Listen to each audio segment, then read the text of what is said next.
നമസ്കാരം.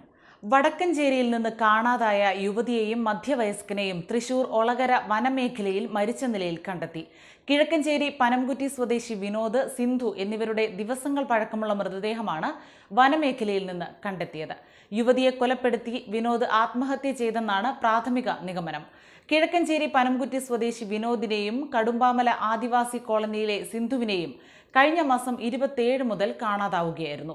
ബന്ധുക്കളുടെ പരാതിയിൽ വടക്കഞ്ചേരി പോലീസ് കേസെടുത്ത് അന്വേഷണം നടത്തുന്നതിനിടെയാണ് മൃതദേഹങ്ങൾ കണ്ടെത്തിയത്. ടാപ്പിംഗ് തൊഴിലാളിയാണ് വിനോദ്. സിന്ധുവുമായി ഏറെ നാളത്തെ സൗഹൃദം വിനോദിനുണ്ടായിരുന്നെന്നാണ് പോലീസിന് കിട്ടിയ വിവരം. ഇരുവരുടെയും മൊബൈൽ ഫോൺ സിഗ്നൽ കേന്ദ്രീകരിച്ച് നടത്തിയ അന്വേഷണത്തിലാണ് മൃതദേഹങ്ങൾ കണ്ടെത്തിയത്. മണിയൻ കിണർ മേഖലയിൽ പോത്തുചാടിക്ക് അടുത്തായിരുന്നു മൃതദേഹങ്ങൾ കണ്ടെത്തിയത്.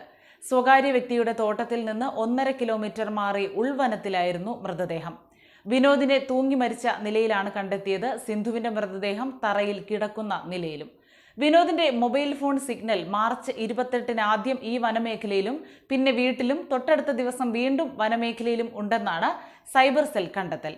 അതേസമയം സിന്ധുവിന്റെ മൊബൈൽ ഫോൺ വനമേഖലയിൽ വെച്ച് തന്നെ ഓഫായി. സിന്ധുവിനെ കൊലപ്പെടുത്തിയ ശേഷം തൂങ്ങി മരിച്ചതാവാമെന്നാണ് പ്രാഥമിക നിഗമനം. ശാസ്ത്രീയ പരിശോധനകൾക്ക് ശേഷം മാത്രമേ ഇക്കാര്യത്തിൽ കൂടുതൽ വ്യക്തത കൈവരൂ. അസ്വാഭാവിക മരണത്തിനാണ് നിലവിൽ പീച്ചി പോലീസ് കേസെടുത്തത്. വനമേഖലയിൽ ഇരുവരുടെയും മൊബൈൽ സിഗ്നൽ കണ്ടെത്തിയതിനെ തുടർന്ന് പ്രത്യേക സംഘം ദിവസങ്ങളായി തിരച്ചിൽ നടത്തിയിരുന്നു. മണ്ണിനടിയിലെ മാംസഗന്ധം വരെ തിരിച്ചറിയാൻ പ്രത്യേക പരിശീലനം നേടിയ ഡോഗ് സ്ക്വാഡിനെ എറണാകുളത്ത് നിന്ന് എത്തിച്ചായിരുന്നു തിരച്ചിൽ. മൃതദേഹങ്ങൾ പോസ്റ്റ്മോർട്ടത്തിനും ശാസ്ത്രീയ പരിശോധനകൾക്കുമായി തൃശൂർ മെഡിക്കൽ കോളേജ് ആശുപത്രി മോർച്ചറിയിലേക്ക് മാറ്റി.